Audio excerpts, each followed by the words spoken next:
Good morning, everyone, and welcome to, well, I guess we're just going to make it official, Kazi. It's a back-to-back Florian Friday, and I guess this is our first official Florian Friday.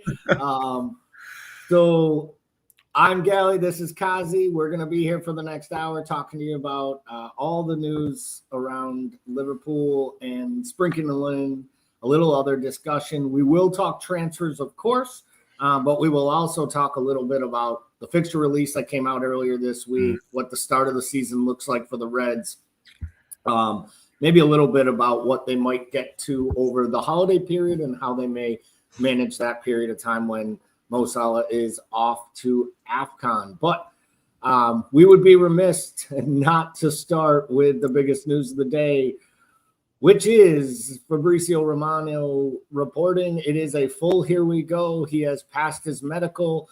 I saw some clips online, Kazi, with the cameras, and it looks like Liverpool's ready for a big social media release later today.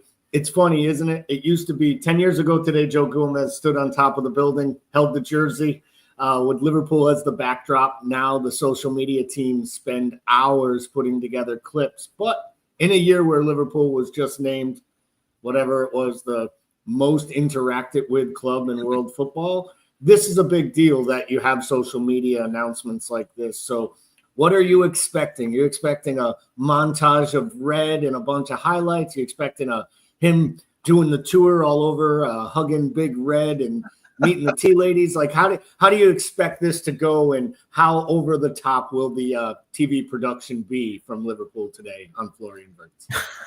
Extremely over the top.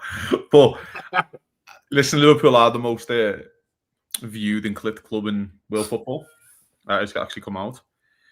I always remember the stat that when Liverpool signed Minamino that year, that Liverpool got the same amount of revenue from their YouTube channel for the year as it was at a cost for Minamino, which is absolutely wild. So that's how much Liverpool are clicked and how important it is to get the clicks right. And unfortunately, in the year 2012, we kind of have to say that because the club want that and they want their social media action because it makes them money. But it's exciting. It's extremely exciting. You know, getting a player that could potentially change just change the whole outlook how the club operates in a way. In terms of, it's the biggest transfer in Liverpool's history. There won't be many players in the next 20 years who will cost as much as this lad, or if not more.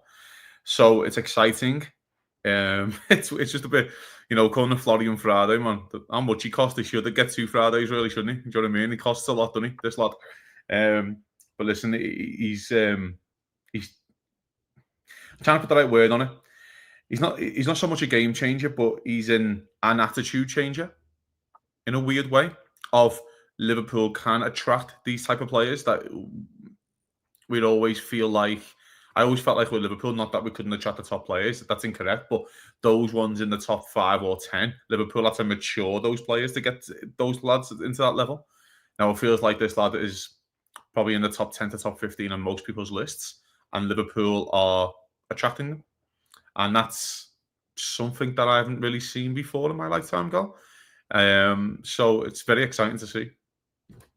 Yeah, I like the way you put that. I almost feel like it's and we can use all the buzzwords, game changer, attitude changer. I almost feel like it's an outlook changer. Like the way people we always knew Liverpool was a draw. You mentioned it, players will come.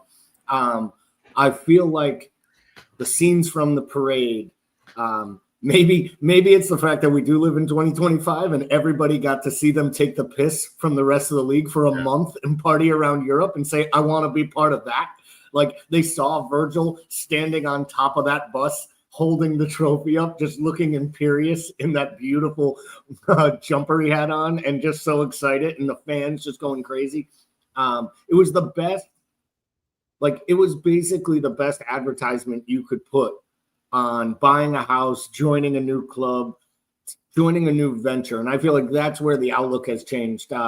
Good morning to Alan. Good morning to Timuchin on vacation on this Florian Friday. And Saidu says, good day slot era is flourishing. It has clearly changed the outlook if Saidu is coming in and not railing on Jones to start the show. So we appreciate you as always. Get your comments in. We'll bring some up. We appreciate everybody watching right now, whether you're on X, YouTube, or Facebook. Make sure to give us a like, subscribe, all that good stuff. Share it with some friends. We will get back to some more transfers, and God knows we will put a lot of time into the Florian Wirtz saga, where he'll play, how it'll work. But before we do that, we kind of have to see the rest of the side get built out, I think, to really have an understanding of what we're going to be doing, and also see some of the pre-season matches, which is very exciting, coming up in less than a month away.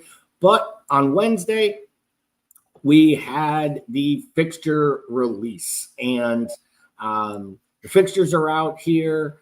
This is the first 5.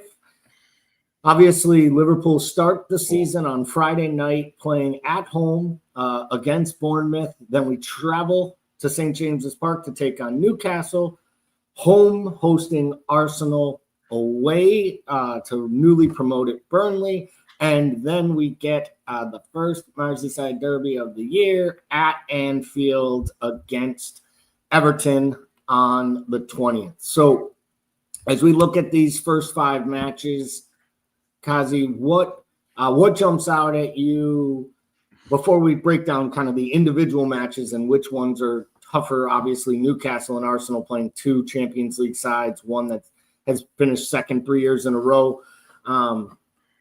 What do you think about where the fixtures lie? And of those 5, which one were you most disappointed to see happen in the first 5 match weeks? Newcastle away. Yeah, I agree with you there. Go ahead, give me why. I wanted on the back of them playing Champions League. I was desperate for them to play on a Wednesday than Liverpool. That was the one I wanted the early kickoff on at 12 on a Saturday. Let them go to Wednesday, go to like Real Madrid on a Wednesday, and then play us on a Saturday, please, because I do think St. James's Park is probably in the top 5 hardest places to go. There could be a part of this if you play them early that they don't really know what they're getting and they haven't really settled into the season. You could steal a 3 points off them. I always look back to the when City went to Chelsea last year on the first day of the season at the Bridge, and Chelsea were a bag of rags and he just beat them 2-0. And then Chelsea went on a bit of a run from like October to like January, and I'm like, they got bang lucky that they went there first. Do you know what I mean? Like, before Chelsea even got settled. And maybe that could play into our hands, I suppose, if you're playing them early. But that was one that kind of stuck out to me. Listen, it's an hard start. It's an hard start. But I do feel like the other 2 biggest rivals of Arsenal and City have also got a hard start. So I don't think it's just Liverpool who've kind of fell into this. Going to Turf Moor is not going to be any battle or laughs because they don't concede any goals, really. Listen, that could completely change when you get to the Premier League, but conceding 16 goals in 44 games, I think, is just... It's outrageous. JJ Watt was coming out of retirement, nearly. Like, that's how, for the people who don't know, he had a bet with James Trafford that, when there's like 15 games to go, he said, if you don't concede any more goals, will you come back and play? I think it was for the Cleveland Browns, because that's who Trafford's a fan of. And he went, okay, that's a deal. And he went like 7 games without conceding, and he said he actually started to train, like, oh my God, this could happen. Like, kind of thing. JJ Watt's coming out of retirement. But I find it harder. I don't know what's harder to believe, the idea JJ Watt's coming out of retirement or the fact that James Trafford, a 20-something-year-old, picked the Cleveland Browns of all effing teams. I mean, if he said he was a Patriots fan, I'd be like, well, he liked watching teams in the Super Bowl 9 out of 20 years of his life, but he's a Browns fan. It's like he bought Madden and just picked random, and that was the team he picked. Like, do you like with FIFA back in the day? You picked the worst, one of the worst teams in the history of football doesn't actually have a logo and or a mascot. It's a classic. I mean, rabid fan base. So no hate from Cleveland coming to us. So let's get a couple of these. I like how JJ comments here. Yeah, well, I like how Watt was actually starting to work out. JJ Watt, hilarious. Yeah. Mr. Bat Red says, greeting champions.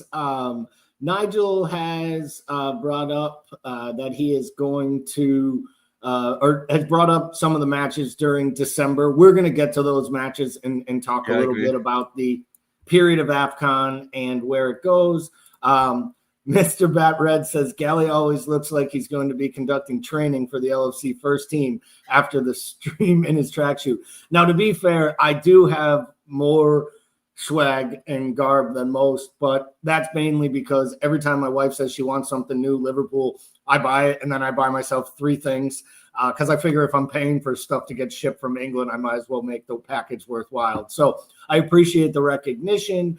And then Florian Kerkez, Guehi, Isak Friday. Yeah, it's going to be a lot. We're going to get to all that during the program. Kazi, before we go to December and early January and kind of talk about that period of the schedule, I have a couple other scheduling questions for you as well. Mm-hmm. You made a good comment about wanting to get like Chelsea getting City early and that helping City. In some ways, a team like Bournemouth, they're not easy whether you play them at their place or they come to your place. In some way, you'll be getting Bournemouth at the right time with the amount of upheaval they expect to get them so early in a season. Like, I'd much rather play Bournemouth at Anfield on the first match on a Friday night with the fans liquored up and ready to celebrate as champions rather than get them, say, in November coming off an international break where they've had 8 weeks of Iriola. So it's kind of there's the good and the bad of that first 5 as well, right? Yeah, of course. I think the Bournemouth it's a nice one for us, just in terms of the upheaval to their defence. I'm a big fan of their other centre half. Is it Jabrinski or something like that? I can't pronounce his name. The other guy's going to PSG. I'm a big fan of him. Zabarni. He would have been probably my first choice centre back. I would have tried to buy. I like him a lot, So there's that. Huijsen's going. Kerkez is going. I think there's an argument if you're Bournemouth, there might be a couple of other big ones going.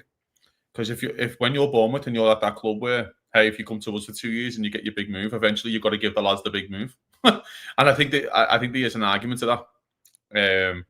So we don't know what you're getting out of Bournemouth, but I agree. I think at Arsenal, at home, in the first 5 is a really good one for Liverpool because you can set the marker down early. I think with Arsenal's start, their heads just might fall off a little bit because they could really, I think United away isn't going to be a barrel of laughs on the opening day, mate. That's not fun for anyone.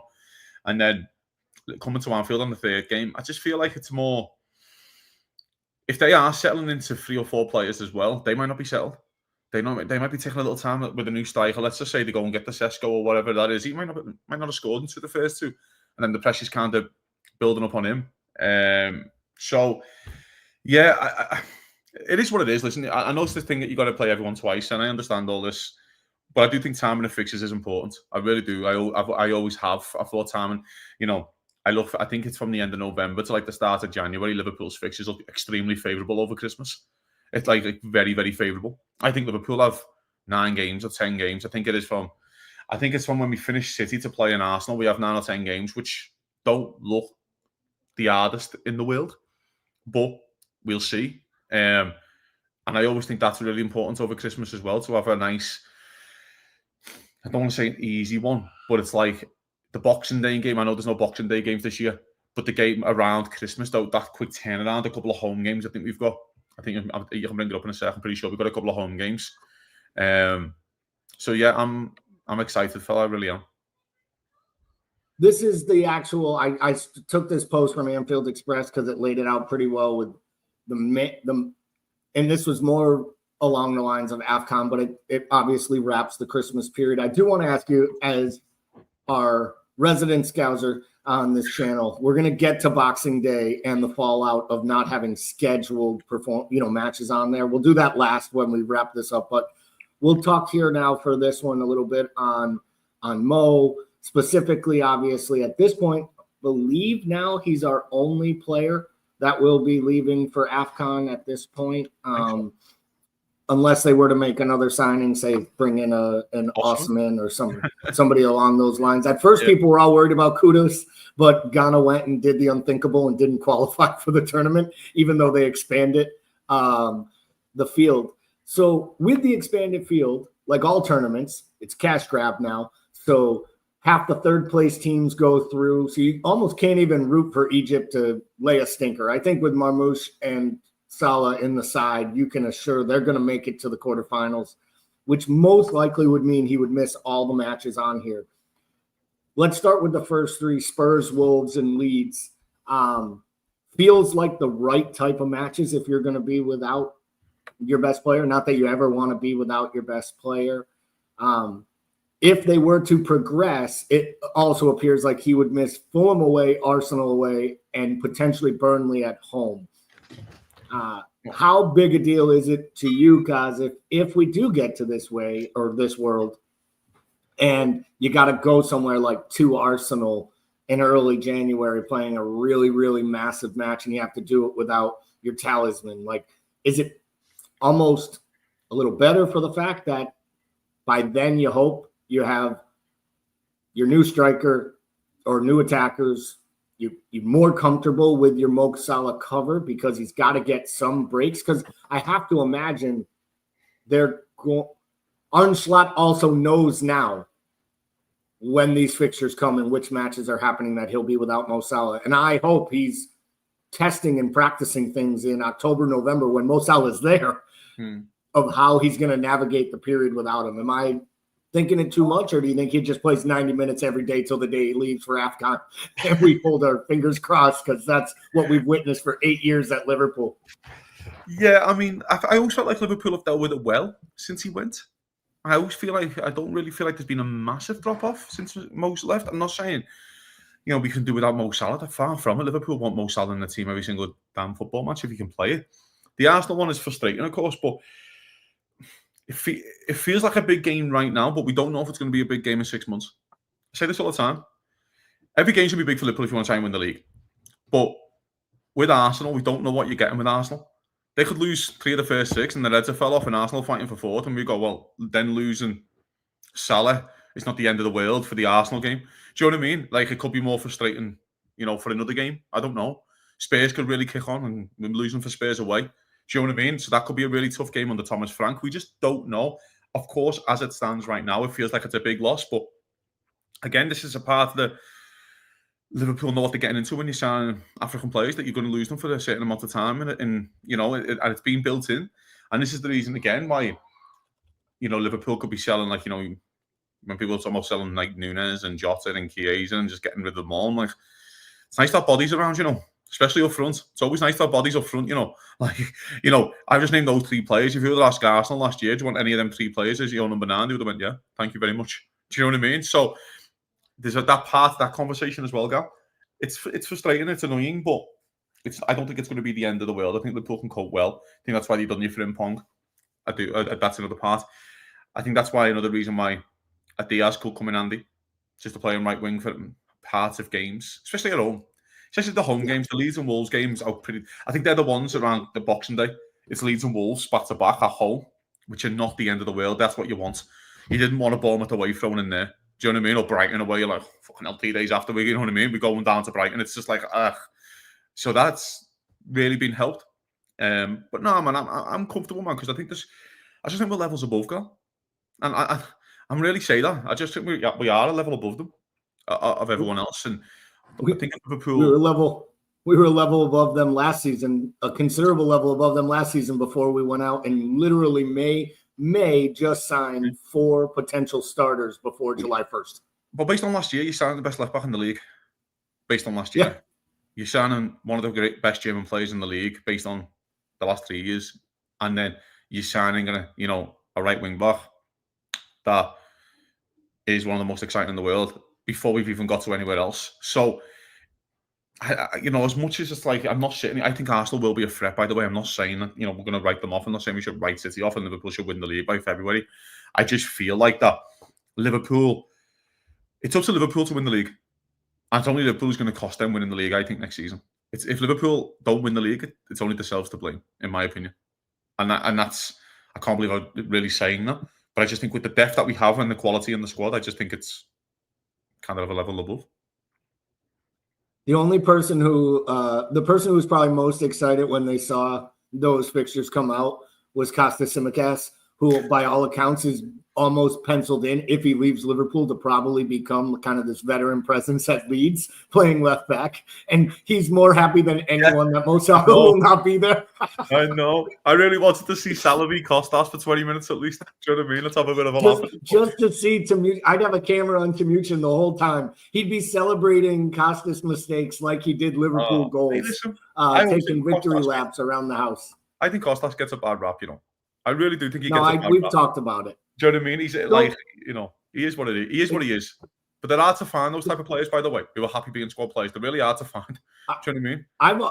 When his quote came out the other day, I know we all went immediately to Discord to remind Timuchin there was a chance he would stay when he's talking about 27 to 29 appearances. It's like 40 at another club at Liverpool. I said it before. Will they miss him for the plain fact that it's hard to find a guy who doesn't kick up, make a fuss, and actually everyone around him likes when he's not playing?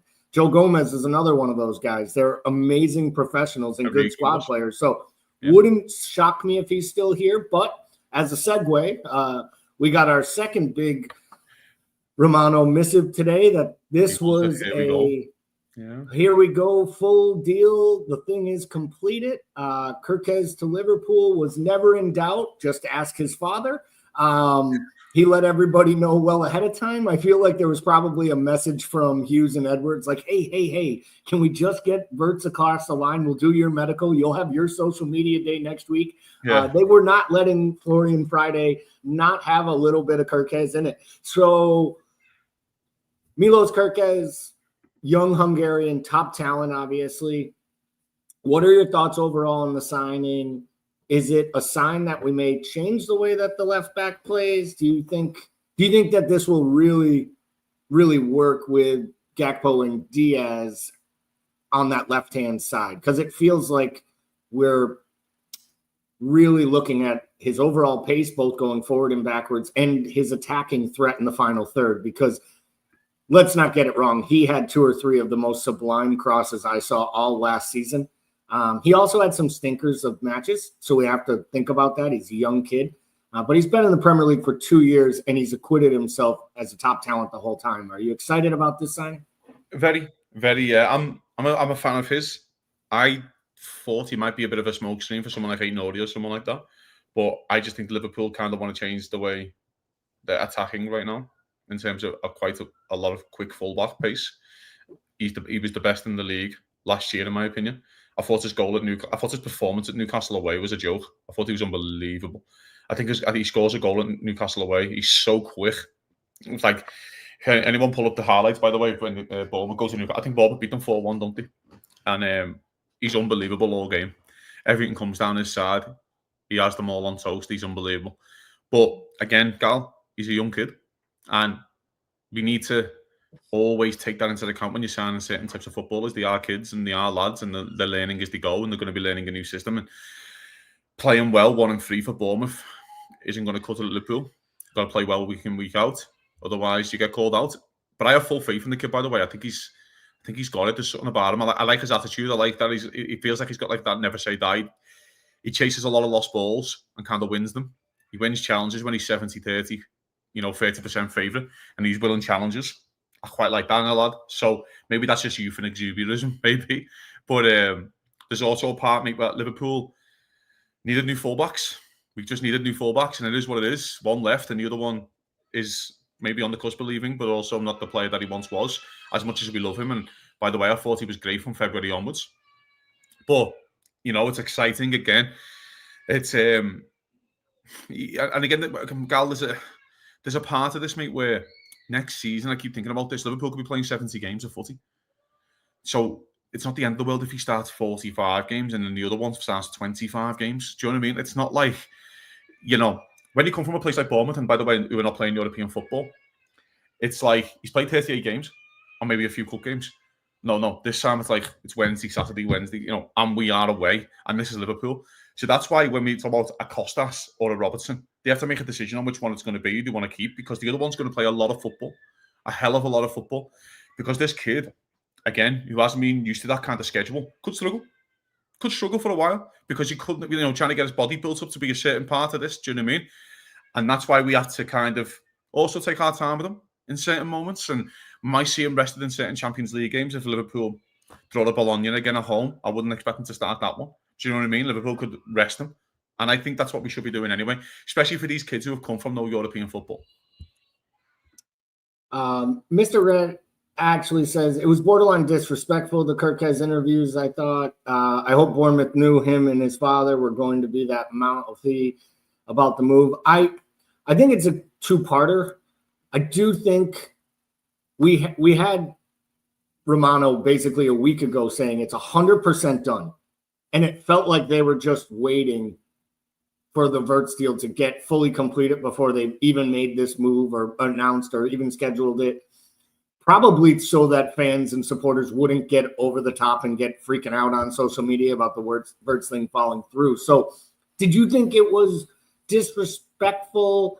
Did you just think it was maybe a young kid getting too excited? And once his old man literally did the interview and blew the bag, he was just like, yeah, my dad's right. I am going to Liverpool. Like, everybody knows it. Bournemouth knows it. I know it. Was it disrespectful? Was it Liverpool just doing business almost too efficiently for the media to handle the speed in which all this came out?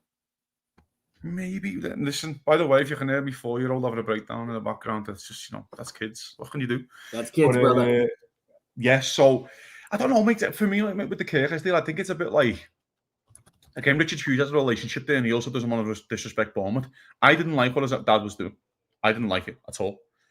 But it is what it is, kind of deal. I feel like you made again. This is a part where the Wirtz deals took so long, as well, since we initially announced until the day we're at today. Let's say that Liverpool could have been talking about the Quansah going the other way.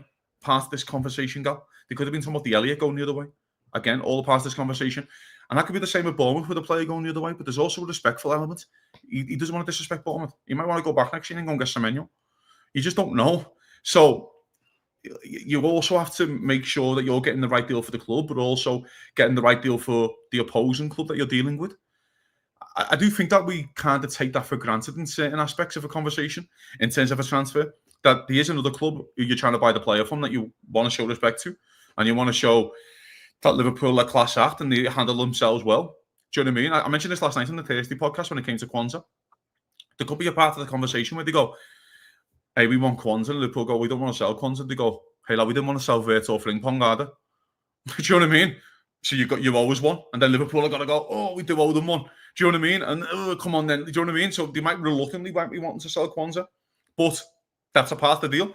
So there is that part as well. Do you know what I mean? So I just think there could be players where I do think, and I've got a little suspicion in my head that there could be a player going the other way.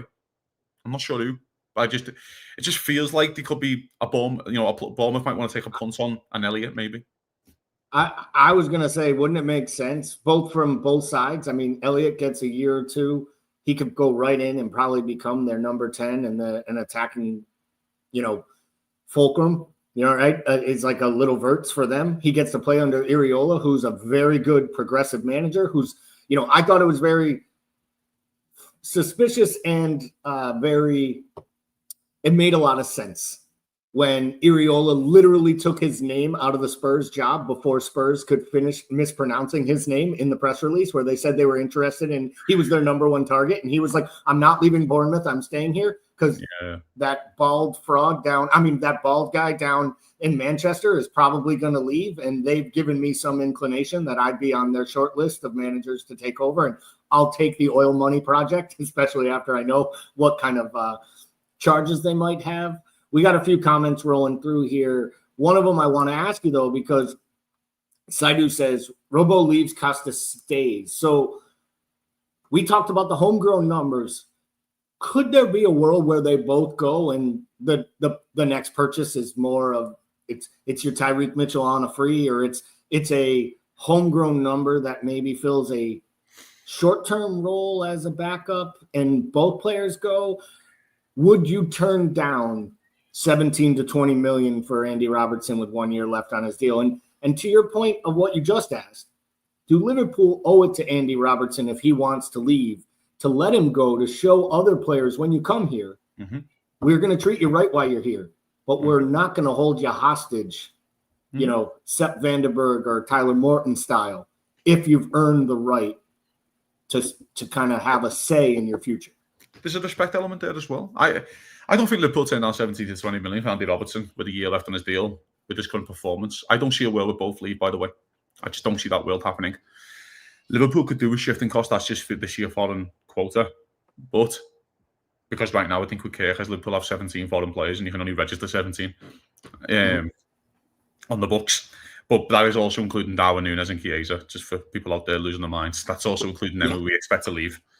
So there is that part. I think there's an argument here, don't we? Again, there's a respect element. If Andy Robertson knocks on the manager's door and goes, delivers you the league title, won everything in, and I want to go and try something new, what can you do?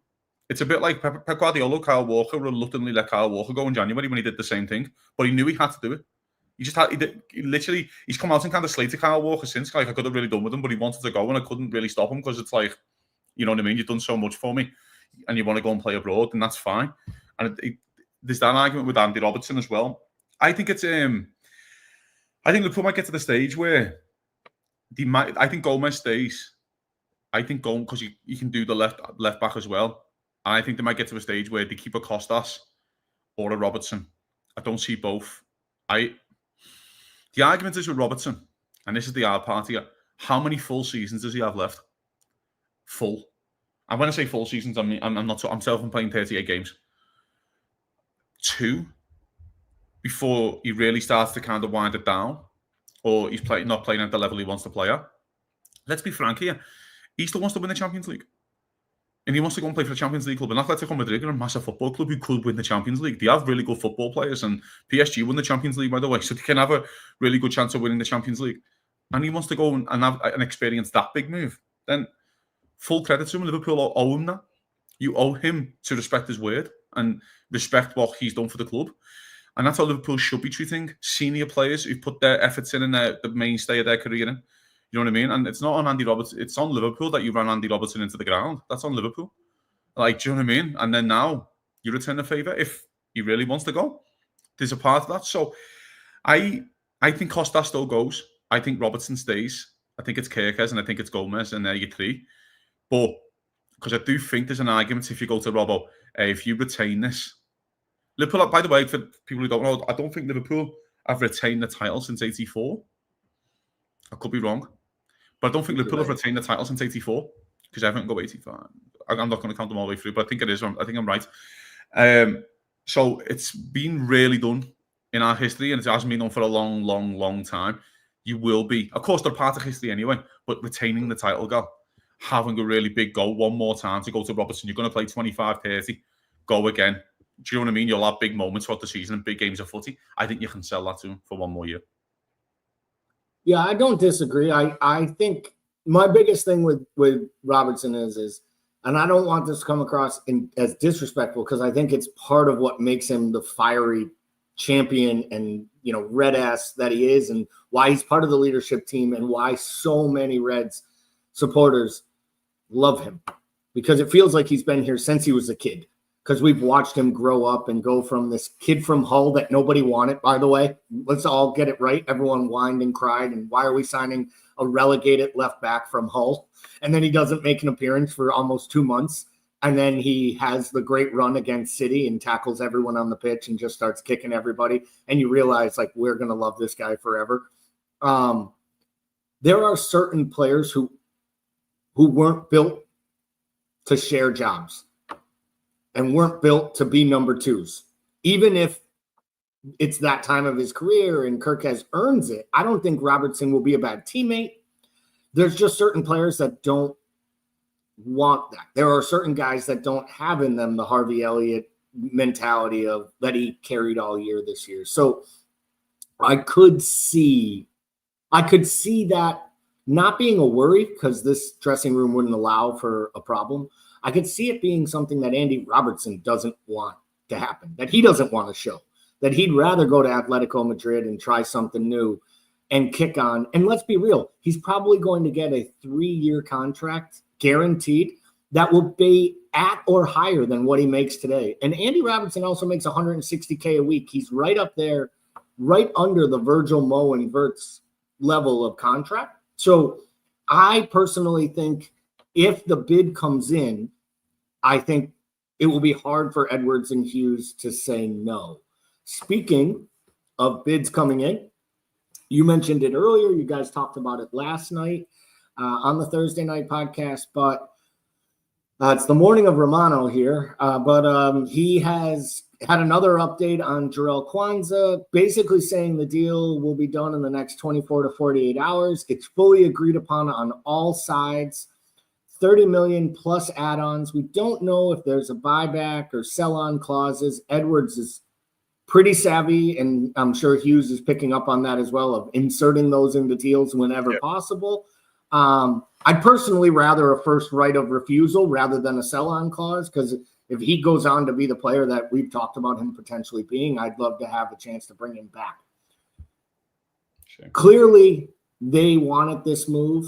What are your thoughts here? I know you're a big fan of the youngster, but it does feel like, you mentioned it yesterday, I agree, feels like the manager is not interested in a project. And if you need time for your project, I'd rather sell you off to someone else and let you be their problem, and then we'll try to buy you back rather than even loan you out. Because to me, a perfect scenario was get a make-weight center back to be your fourth choice this year. Hope Gomez stays fit, and then maybe send the kid out on loan. His value goes up. Are you okay with the 35-5? Is that enough for a young English talent that some were saying we could get 40, 45 for last year before what was a down year for him? Yeah, I don't like the sale. I like the price, but I don't like the sale. I just like the kid. I think he's got a really high ceiling. I think there's an argument when you're 22 years of age and you play centre back for Liverpool. And I mentioned this last night on the Thursday show.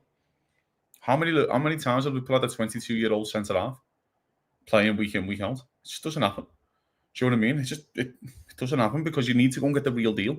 You need to go and get someone, because you can't just, all right, we're going to give you 20 minutes here and there. You can't afford to lose games at Liverpool. You can't. It's just impossible. So I do feel a little bit sorry for him. I feel like he's. I thought he got hung out to dry a little bit last year. I do feel that. Yep. But I do also feel like it's a great move for him. And there's another part of this, gents, and I keep thinking about this in my head. The club might not wanted to sold him. Do you know what I mean? It's not. They might not have wanted to sold him. But you've got to return the deal. You've got to return the favour to Bayern Leverkusen, because they've done you a favour twice. Do you know what I mean? They've literally done you a favour twice. So you owe them one. And that's, I always think about it, mate, right? And again, I mentioned this last night. I always think about the summer with Mo Salah. I always think about the Roma signing of Salah. Liverpool signed Salah for 35 million quid. Salah scores 44 goals. Liverpool go back the next summer and go, can we have your keeper? And they go, yeah, but it's going to cost you 70 odd million. And you go, but you're quoting them 55. Yeah, but you've just fucking robbed us blind for Mo Salah. So now it's time for you to return the favour and go, you're going to give us a price that's intuitive of what Mo Salah's worth. So when all the Roma directors sit around the ball table, gal, that's someone and go, hey lads, we got 100 million for Alisson and Salah. They go, good business. Because it looked like awful business when you sold them for 35. But when you combine both, it feels like good business. Do you know what I mean? So I always think about that. And that's what could be a part of the conversation that Liverpool have had with Bayern Leverkusen. But they go, we don't want to sell him. They go, well, you've got to return the favour, gents. You just took Frimpong for 30 million and we think he's worth 50 because he had a buyout clause in his contract. Do you know what I mean? So, so it is what it is. But going back to Quansah, at least, mate, I think it's a great move for him. Personally, I hope there's a buyback clause because I really, really like the kid. And I think he could really, mature into being a top centre half. And I also feel like he's playing with a good manager. I know you're Ten Hag and you can say your jokes all you like. I actually quite like him in terms of, I think United are poison chalice. I think what happened with Ten Hag at United, I think he shit himself in the first two games. In terms of, I think they get whacked at Brighton. I think Brentford whacked him. And then he just goes, I've got to win football matches, and then just starts going long against Liverpool. I think that's what it was. Then you beat Liverpool 2-1, don't they? And he goes, I've just got to start winning footy matches because I'm at United now. Instead of just sticking to his philosophy and going, no, I don't care. That's the credit to Amarin, by the way, for sticking to his philosophy. So I actually think when Ten Hag, if he goes and plays the certain style that he played at Ajax and goes to Bayern Leverkusen and does it, where they're on the ball and they're front-footed and they're really... I think Quansah will look like $1 million if he has a really good centre-half next to him. You know what I mean? I know there's room. I think it's a Hinkempe, isn't it? That's the other centre half, is it? But he might be moving on. But if they keep him and have, again, a Quansah next to him, I think Quansah will look fantastic there. But we'll see. I like the kid a lot. I said the same thing about Ten Hag. I think that at this point, it's proven that United can ruin just about anything. Exactly. And it's the pressure that comes with it, and it's the way that they respond. I mean, he took a bunch of kids to the Champions League semifinals, and if it isn't a ridiculous last 5 minutes and Onana in goal. 2 years before, he took them to the Europa League final, lost to United, and they were younger. Yep. Do you know what I mean? So, yep. Yeah, I agree. I mean, he's proven to be a top manager. There's a reason Bayern Munich tried to sign him before he went to United. It's not like he wasn't on major club radars. I think he will do a good job at Leverkusen as long as he can get in and they give him some time, which in some ways selling your best players and buying a bunch of young kids helps a new manager because he gets to actually the fans and the supporters will give him some time, hopefully. Yeah. And I do think he will coach him up, and I think he will make him a better player.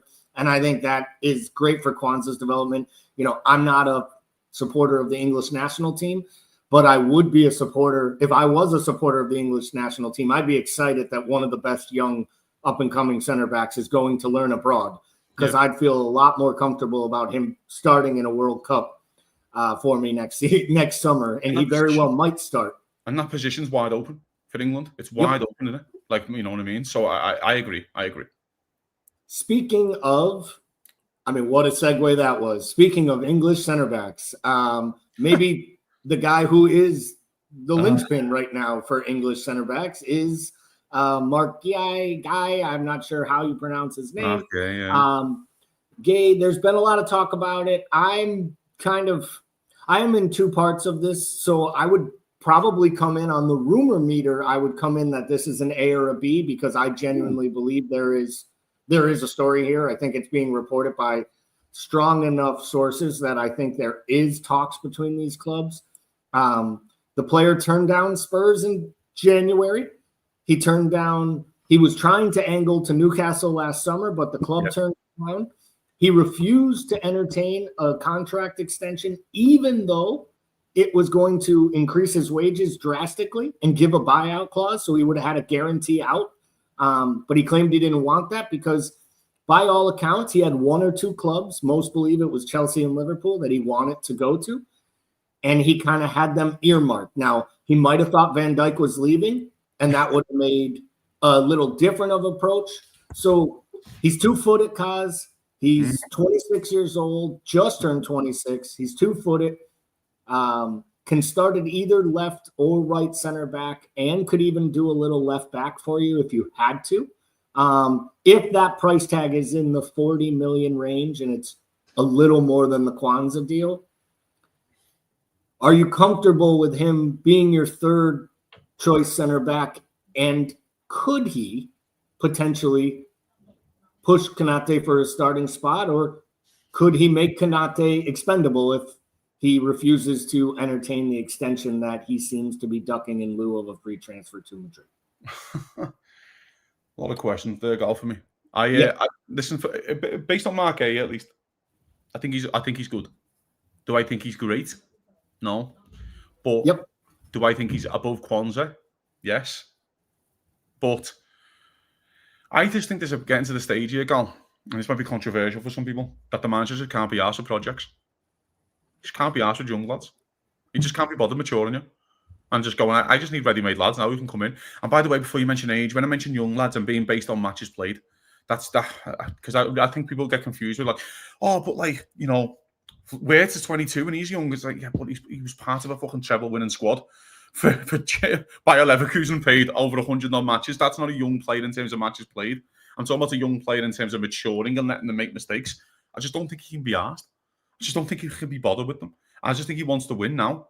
And what Marc Guehi does, he gives him that option to win now in terms of what Quansah can't give him. I think if it came down to it's so hard for me, this move, because I like the lad, I do. I think he's decent. But is he like, oh my God, I'm getting off my chair because we're signing Marc Guehi? No, I'm not. I'm not. I've got to be straight with that. But again, I do think he is a level above Quansah, which all I can ask for is another level above certain players, and that's how you do improve sometimes. Sometimes the jump doesn't need to be, Gerald Quansah to fucking Franco Baresi.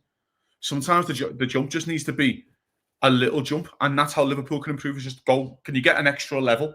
Well, yeah, for the same type of money, we can go a level. Do you know what I mean? Well, do it then. Like, if you can always improve, then do it. I always think that as well, Gal. Do you know what I mean? Sometimes the players, if you can always improve, like, just do it. And sometimes it works out. The one thing that I don't get, Gal, I don't know why Marc Guehi wants to sign for Liverpool. I don't get it. Why sign for Liverpool? World Cup, yeah. Sign for Liverpool, barely kick the ball. Unless he's been guaranteed 25, 30 games, which he still might. And that could be still enough to start centre-half for Liverpool, by the way. Sorry, start centre-half for England. But why? I'm wondering if it's almost to the, and we're not going to get into Isak in this show because we've had enough topics to not open up the dream scenario. I love how it's both sides' dreams. It's Liverpool's dream to sign him. It's his dream to come to Liverpool. It's Newcastle's effing nightmare that nobody will stop doing these reports, right? I think the thing Guehi might be, he feels like this is his window and this is his only chance to sign for a club like Liverpool. And maybe it's not the ideal summer for it. I also think in his heart, I think he believes he can. One, Konate is an injury risk, always has been. Two, Konate can go off the boil and maybe he gets a shot to earn some starts. Plus, as imperious as Virgil van Dijk has been, he can't play 70 matches. And one thing I do think Marc Guehi offers that we have never had is there is a monumental drop from Virgil van Dijk to any other center back in the world. Of course. We've never had a backup to Virgil van Dijk that didn't make you worry when Virgil didn't play on the left side of that defense. And I think Ragnar Klavan, fella. Well, that's a good point. I mean, it is. I do have to be fair. He did have that one goal on the swivel. I mean, that turning goal is still one of the great moments of that whole season. That goal at Burnley away, fella, is still one of the greatest moments in my life. So there we are. But no, listen, in no sense, you are right. The level, you might want to start picking and choosing games for Virgil. And I understand that. There's definitely dead rubbers there where you can look and go. I think if you sit down with Virgil van Dijk next year and just go, you're not playing a League Cup game. Even if we get to the final, you're not playing it. Whatever, I don't care, you're not playing.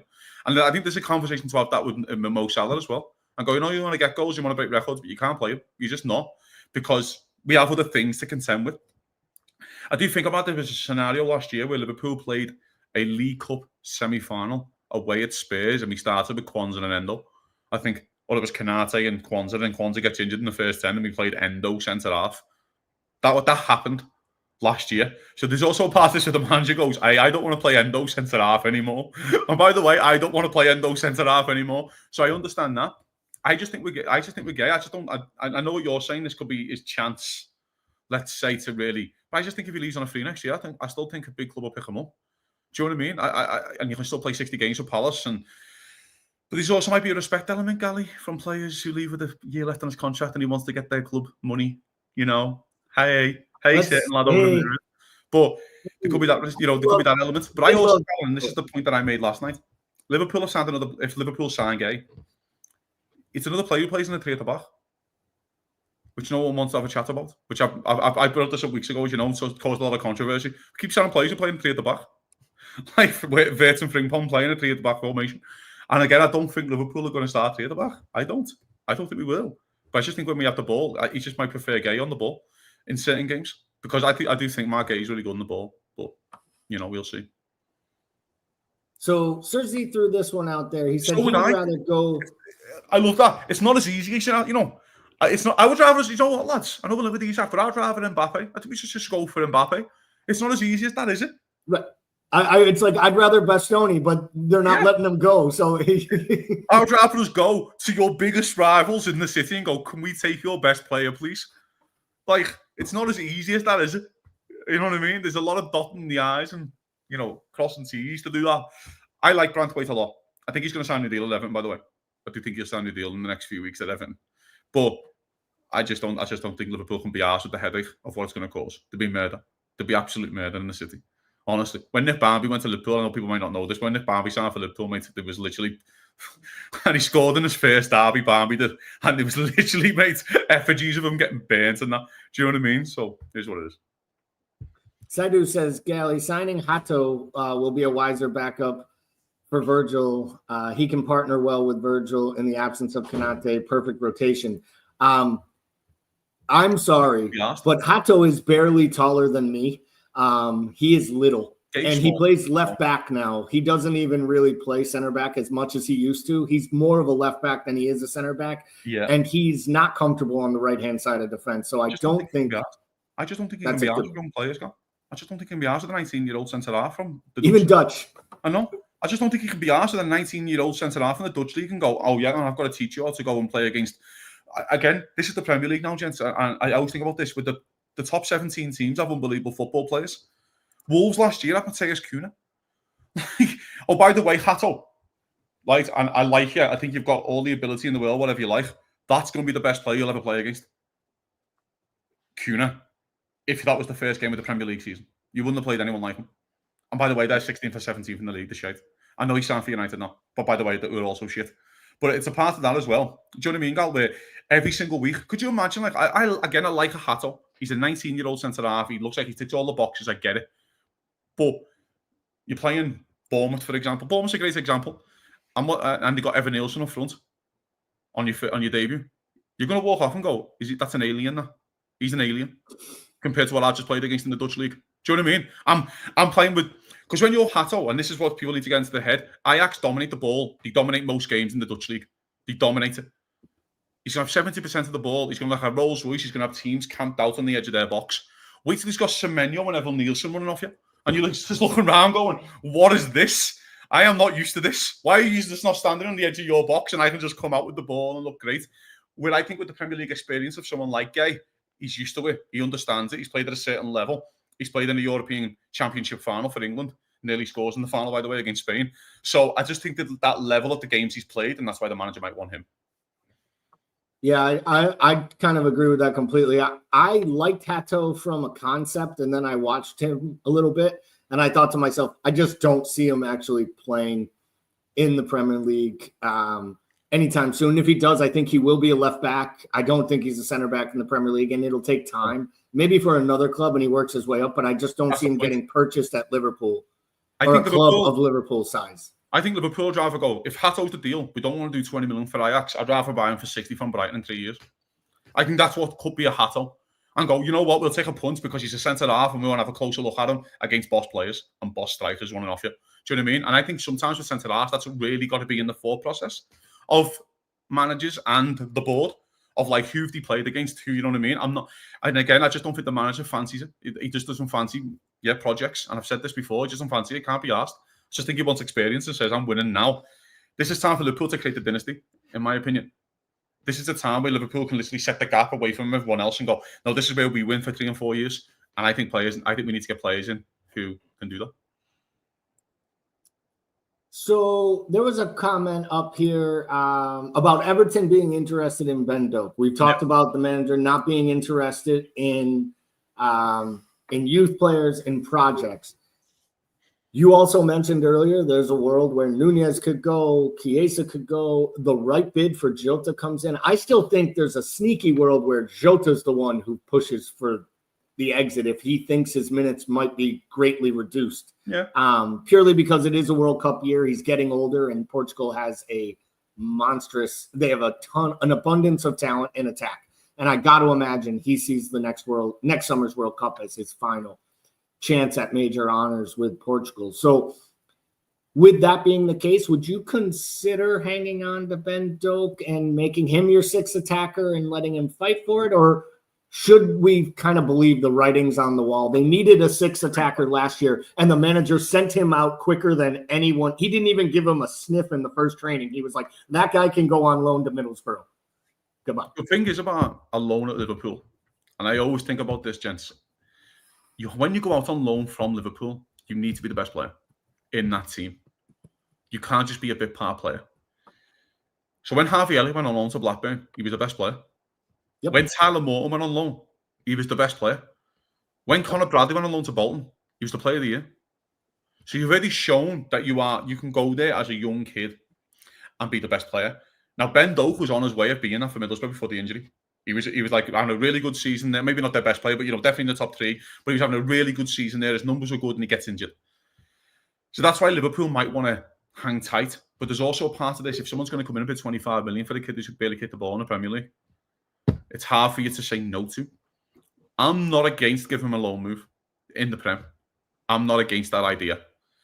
I wouldn't be keeping him around because if you can't get Chiesa minutes, you're not getting Ben Doak minutes. So I wouldn't be keeping him around. But I would like to see a loan move to a Premier League club who plays the right way. This is the point. Loan moves, everyone just goes, just loan him there. And you're like, yeah, but they don't play it the same type of style or get on the ball as much as what Liverpool do.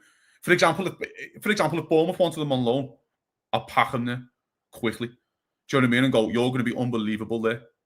Do you know what I mean? I feel like a loan move, Gal, is very important for the young lad's development because you want them to go and play a certain type of play.